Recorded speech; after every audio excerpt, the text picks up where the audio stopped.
My dear audience, আসসালামু আলাইকুম। উসমান সাল মেডিকেল সার্ভিসেস ইউটিউব চ্যানেলের পক্ষ থেকে আপনাদেরকে জানাই স্বাগতম। আশা করি আল্লাহর রহমতে আপনারা সবাই ভালো আছেন।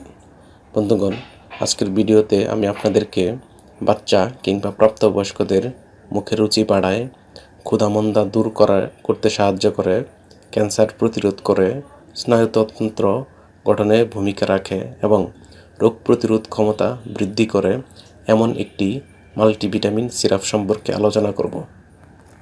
পাশাপাশি সিরাপটির দাম, গ্রুপ বা জেনেরিক নাম, প্রস্তুতকারক কোম্পানির নাম, খাওয়ার নিয়ম এবং এর সাইড এফেক্টস বা পার্শ্ব প্রতিক্রিয়া সম্পর্কে কিছু তথ্য জানার চেষ্টা করব। তবে ভিডিওটি শুরু করার আগে আপনাদের প্রতি অনুরোধ, আপনি যদি আমার চ্যানেলে নতুন হয়ে থাকেন তাহলে অবশ্যই চ্যানেলটি সাবস্ক্রাইব করে নতুন নতুন ভিডিও পেতে লাইক, কমেন্টস এবং শেয়ার করবেন।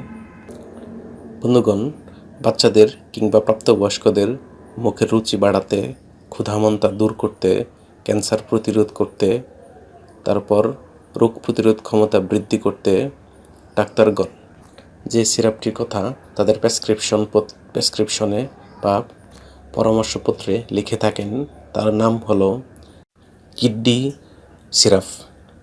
এটির গ্রুপ বা জেনেরিক নাম হলো multivitamin and cod liver well এবং এটির উৎপাদনকারী প্রতিষ্ঠানের নাম হচ্ছে রেনেটা লিমিটেড।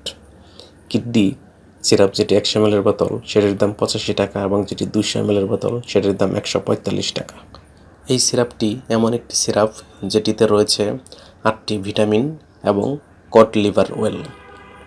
এটি খাওয়ার নিয়ম হচ্ছে 1 মাস থেকে 12 মাস বয়সী শিশুদের ক্ষেত্রে প্রতিদিন দিনে একবার 2.5 মিলি করে বা হাফ চা চামচ করে খাওয়াতে পারবেন। যাদের বয়স 1 বছর থেকে 4 বছর তারা প্রতিদিন একবার করে 5 মিলি বা 1 চা চামচ করে খাওয়াতে পারবেন।